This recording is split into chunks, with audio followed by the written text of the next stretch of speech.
Druid is another deck that has stood the test of time. The general concept of Druid has stayed the same for a long time, and will continue to stay the same for a while to come, I imagine. It is to be able to really efficiently push out big, efficient threats early, and then finish the game with minimum 14 damage of a combo. So the strengths of Druids are you have two cards, Innervate and Wild Growth, which accelerate your game so that you can get the very efficient Shade of Naxxramas out. Possibly if you're going turn 2, you coin Wild Growth, you get it as early as turn 2. It becomes like a 5/5 for 3 mana later on. Everyone knows about the sheer efficiency of Piloted Shredder. Keeper of the Grove is a very efficient card. Ancient of Lore's efficiency is insane, one of the best cards in the game. 7 mana, 5/5, draw 2 cards, and has a slight flexibility of doing this. And especially noteworthy is with Innervate. Sometimes you have some insane starts. You Innervate out Emperor Thorsan before they can deal with it. You Innervate out Dr. Boom before they can deal with it. The earlier the big threats come down, the harder it is to deal with it. And at the end of the game, sometimes you've exhausted your cards. You have that Ancient of Lore to redraw your hand. Force of Nature, Savage Roar, an infamous Druid combo to deal a minimum of 14 damage. Some other cards to consider in this deck are Ancient of War, Cenarius, and Piloted Skygolem. If the format is more aggro heavy, a second Chow, and Sludge Belcher is also good if you're aiming for beating the aggro matchup with more ease. Harrison Jones and Lotheb are cards which come in and out depending on how many weapons there are, depending on how many spell heavy decks there are. 2 Force of Nature is constantly a point of debate and change. Oftentimes there will be 1 copy of Force of Nature, 1 of 2 Savage Roar. Some decks don't even run a Zombie Chow because against certain decks it is quite bad, against certain decks it is quite good. The light shall bring victory.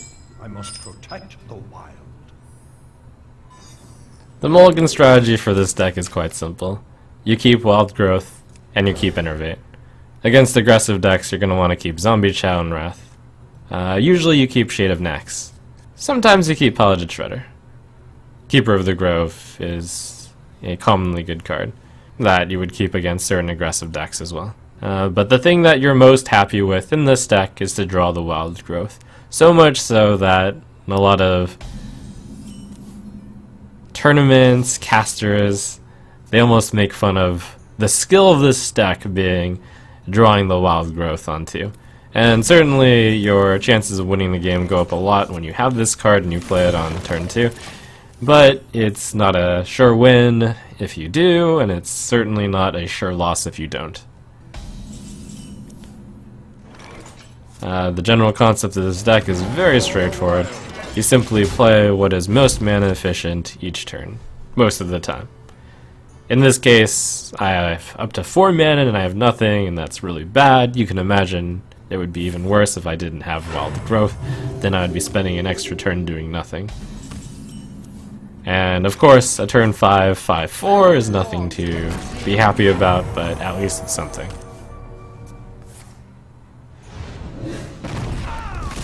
The good news is Harrison Jones appears to have drawn out a Shadow Word Death, and that is going to allow Emperor Thorsan to possibly live. That would be amazing. Sometimes with this deck you can get really insane Thorsan discounts, such as getting it on Force of Nature, Savage Roar, and Savage Roar, and that would do a total of 14 plus 6, so that's a 22 damage combo. For 9 mana, someday.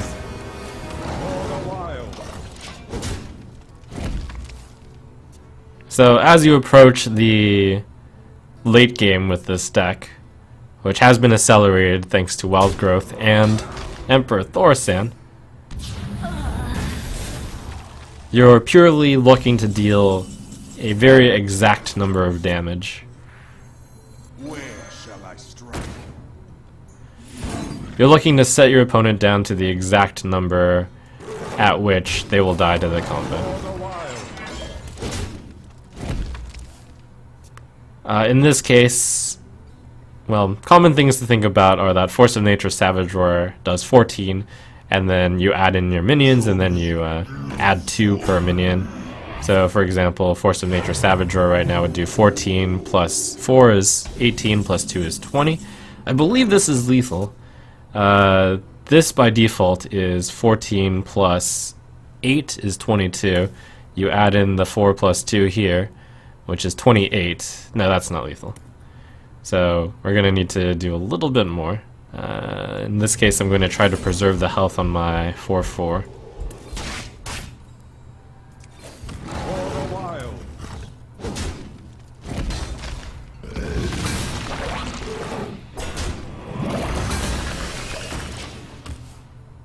But yeah, key numbers to think about. 14 by default here. You don't really have to think about this combo too often, but for specific simplicity's sake, that's 22.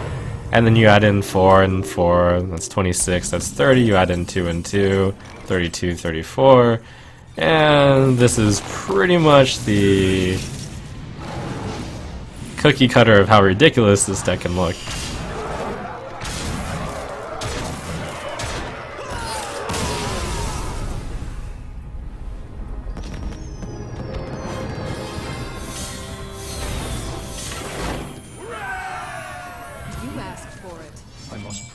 Okay, so if you thought that last game was bad, let's see. So one of the things really important to do in the early game is to plan out your turns, like before you even mulligan. I think Druid has some of the toughest ideas of what to do, especially when you're going second, because you have to think about using the coin, you have to think about using the innervate. I think you actually want to toss a wild growth here, and you also don't coin out wild growth.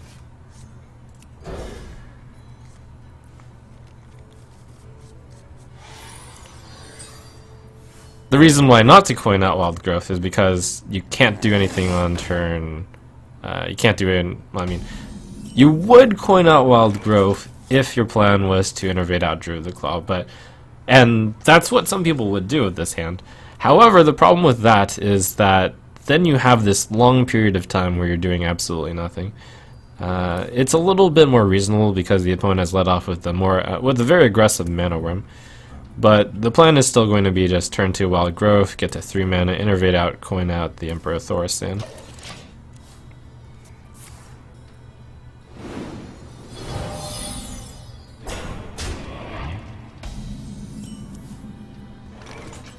Okay, so that's interesting. Now innervate Thaurissan is a possible play. Okay, so this is where you actually have to really spend time thinking about how you're going to set out the turns for the future. If you do innervate Thaurissan, then the Druid of the Claw costs 4, which would mean you can coin it out. This is the most likely moment in time for the opponent to not have an answer to Thaurissan, since 4 cannot, since Fireball costs 4, so it would have to be exactly Flame Cannon or Frostbolt, and you would have to trade in the Mana Worm for it.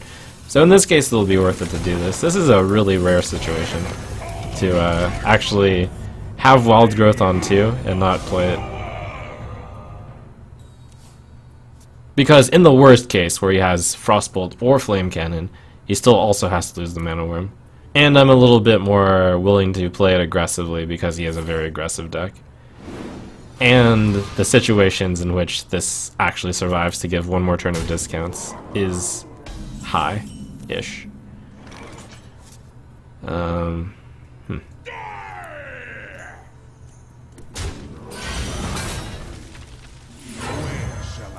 The card I drew wasn't actually... This hand is turning... It's turning kind of bad. It's still alright. I mean, this opening is really good. But the follow-up draw, it turns out that this is too much mana reduction. My magic will tear you apart. I probably play Wild Growth next turn. And he needs exactly Fireball here. Or Flame Cannon to Fire Blast.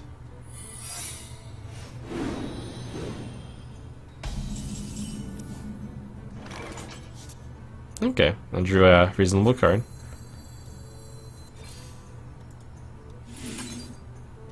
I don't think I play any of the wild growths. These are just going to be waiting until turn 10 to be drawing a card. In case of duplicate, I'll do this first. And I use this, even though it's 1 extra damage, because if I get counterspelled, this should go in there.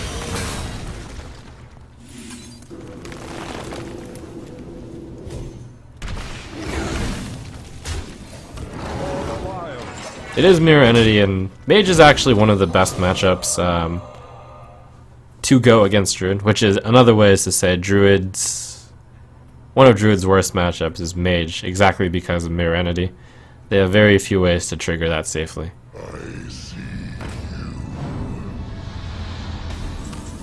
So here I'm going to have to give him a 5/5, which is good for him, but oh well.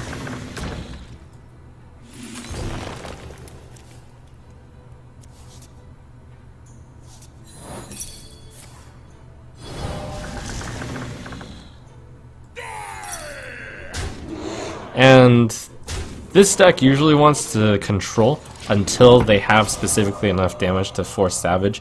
However, in this case, there's no real favorable trading that I can do. So I'll let him do the trades. Additionally, having Emperor Thorsan trade this turn is silly because he's actually giving my cards a discount still. And he's going to... the opponent will do the trades that you wanted to do anyways.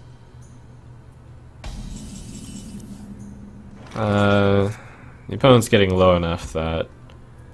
well, here I'm going to still just board control. Swipe, hero ability, hit face.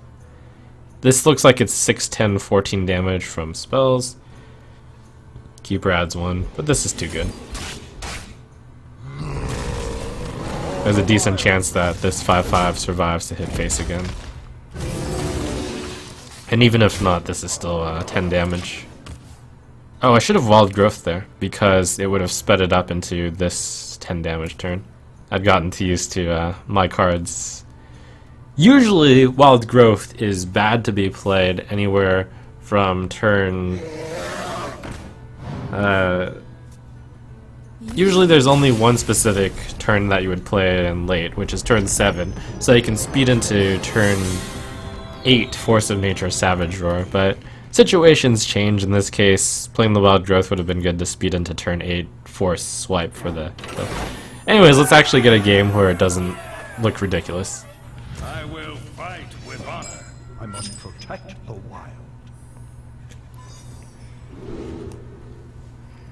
Okay, specifically against Paladin, Swipe is a card that wants to be kept due to if you don't swipe their muster for battle, you might get quartermastered and then lose the game.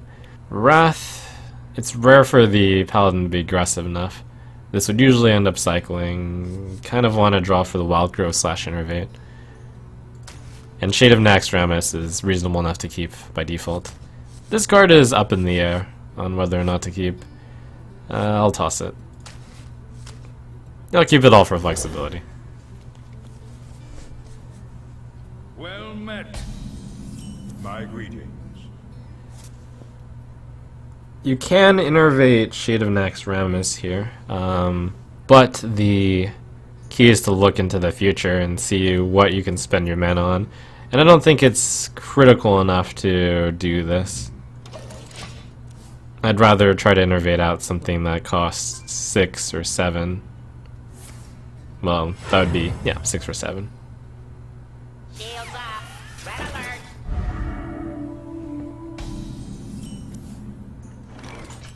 For the wild. You do see people innervate Shade out all the time, and I think that kind of depends on the hand, or even a little bit on way of preference of playing the deck. And also about matchup, like if it's an aggressive deck, of course you innervate out Shade. But in this case, I think Paladin is slow enough that you can afford to just do this. One other thing to look out for is getting the Shade in before they can area of effect it out. There are a lot of classes that deal 2 damage area of effect, such as Paladin with Consecration, but he can't consecrate this. Not that I would mind too much if he consecrationed my one guy. but things to look out for constantly. Nope, bad luck on the COD camera RNG there.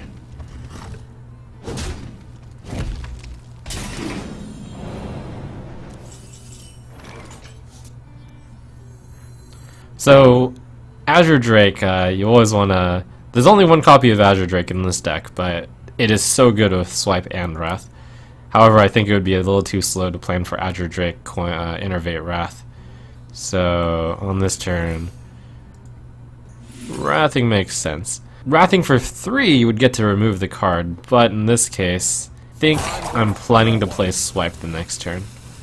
So I'm going to Wrath for that, and then Hero Ability Swipe until I drew the Piloted Shredder, and now I'm actually going to play Piloted Shredder.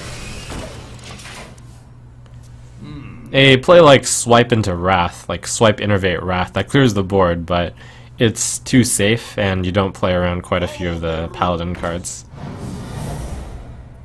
Sometimes by so aggressively clearing the board, you miss out on a lot of value.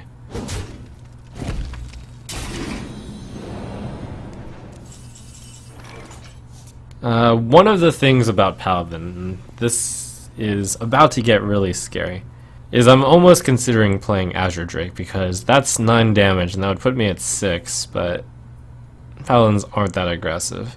But okay, that is a little too much. That's true. I will, however, still continue to keep the Shade hidden. This is still mana efficient. Swipe does want to be kept for muster for battle ideally, but this hits enough stuff.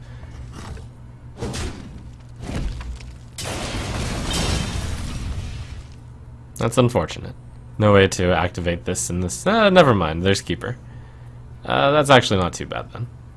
But Keeper usually wants to hit Tyrion and Sylvanas. So the good news about the Paladin matchup when they're kind of slow like this is you only have to play around whatever damage they have on the board plus something like 6 or 10 over a long period of time. So even though the health total is 13, it's not feeling that scary right now.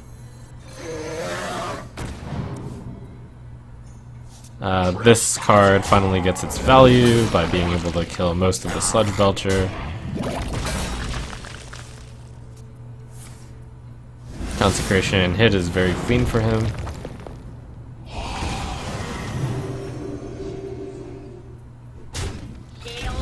But I've got Dr. 7.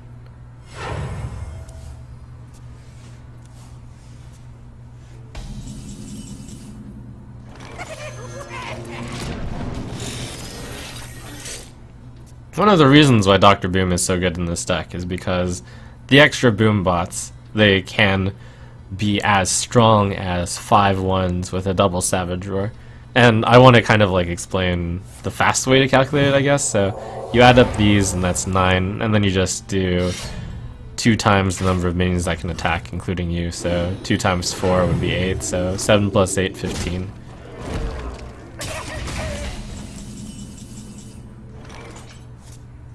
Keeper of the Grove on this silencing is especially good because it also restores its health back to 5, but I'm wondering if I need to perhaps save it for Tyrion.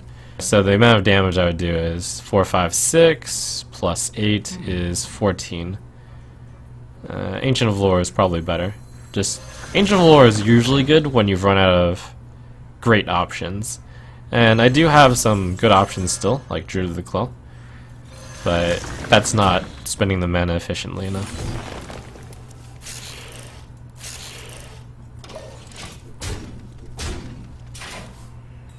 So this is the part of the game where, I mean, you just keep trying to live and then just keep trying to play mana efficiently until you get the Force of Nature Savage Roar. I'm actually happy that he lay on hands because it means that my board control is uncontested for a longer period of time. With this deck, you should constantly keep a running count of how much damage you have because it is easy to miss lethal. Druid of the Claw charging and Savage Roar is also a common way to achieve a lot of damage.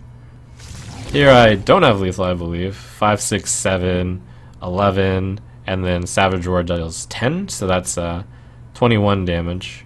So another Savage Roar would have done it, or Force of Nature would have done it.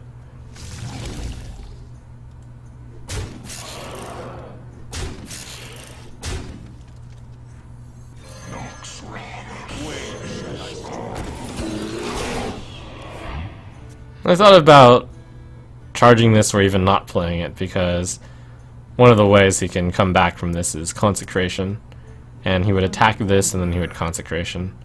So not my favorite play, but I'll do it.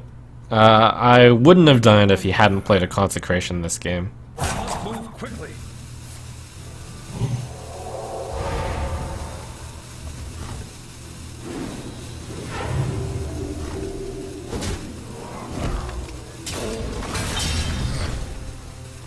Looks like an imperfect solution from the opponent. My shield. Defender of Argus. Alright, so I have 5, 6, 7, 10, 14 with the silence. And then adding 6 times 2, 12. That's 26 damage. Adding the Wrath for 3. It's 29. He's at 28. So I should be able to make this happen. There's slightly difficult things due to the no, this will be exact at minimum. And you can kind of see how it's really important to have these general watches for lethal. Time waits for no one. And it's going to be important to try to minimize the... Uh-oh. Wait, actually... For the wild. Okay, that was really lucky. Better would have been to send in a Boombot first, because I needed that to possibly deal damage to a relevant target. Well, no, it would have been about the same.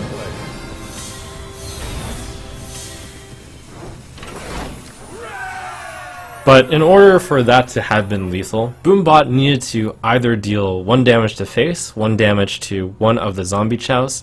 No, the first thing that should have been done there was Boombot to one of the zombie chows specifically.